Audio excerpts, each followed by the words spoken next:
Now to a major story update we've been working on, a story we've been following extensively now for months, even years. Remember this disturbing photo? It was taken by a 14-year-old girl just after she used the bathroom on board a Boston-bound American Airlines flight back in 2023. That is a cell phone with its camera on, taped to the underside of a toilet lid. And the man who put it there was the very same flight attendant who had led that young girl to the bathroom in the first place. Well, she was quick thinking. She took a picture of it and then went back to her seat and told her parents. This week, a judge sentenced 38-year-old ex-American Airlines flight attendant Estes Thompson to 18.5 years in prison. Thompson's sick scheme unraveled after that 14-year-old came forward with the FBI finding recordings of 4 other girls using the bathroom on Thompson's phone. Some of those victims were as young as 7. All flights were on flights that Thompson was working on as a flight attendant. The FBI also found hundreds of AI-generated images of child sex abuse on Thompson's iCloud account. Prosecutors telling the court this week that Thompson, quote, robbed 5 young girls of their innocence and belief in goodness in the world and of the people they encounter in it, instead leaving them with fear, mistrust, insecurity, and sadness. Joining us now is Brian Claypool, a criminal defense attorney, and John Fishwick, former United States attorney for the Western District of Virginia and a nationally recognized trial lawyer. Great to have you both. Brian, I'm going to start with you. The FBI found this flight attendant had recorded 5 young girls on his flights. It's disturbing he got away with it for so long, but he only pled guilty to 1 count of attempted sexual exploitation of a minor. How did he get off so easy? Yeah, hey, Elizabeth, great to be back with you.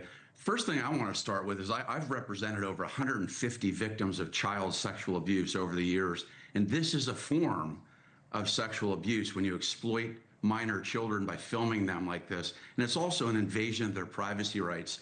And before I even comment on the case, I will tell you, I have dealt with the after effects of kids that have gone through stuff like this, and they have trust issues, for example, for the rest of their lives. They have been violated to the utter core, and it will affect them, and the PTSD from this will affect them throughout their life.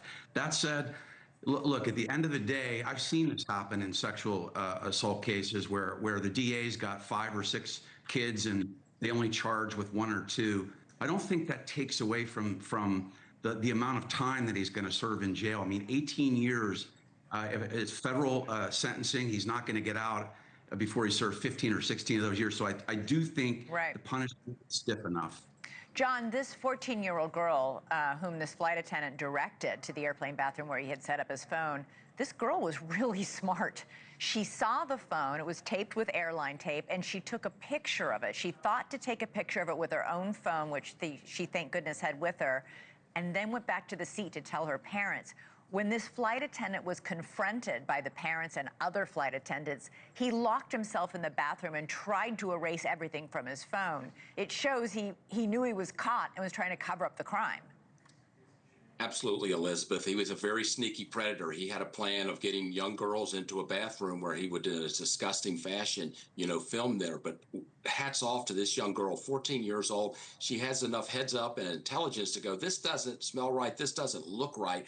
I've got to do something about this. And not only did she tell her parents, but she took photographs of this disgusting setup that he had, this phony setup, that this was a broken toilet when in fact he was hiding a camera there. She had enough heads up to recognize that, tell her parents, but best of all, she took photographs of it, and that's evidence. That's what you're showing, folks. And so that led to his conviction. So he tried to erase all the evidence, but this young girl preserved that evidence, and it was used to convict this predator. So it's a great congratulations to her.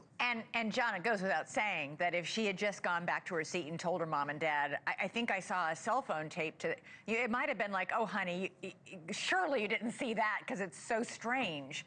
Because she got that picture, she was able to prove it wasn't a he said, she said thing. There was photographic digital evidence of what he was doing. Thank you for watching. Subscribe below and download our NewsNation app right now on your phone, and you will get fact-based, unbiased news for all Americans.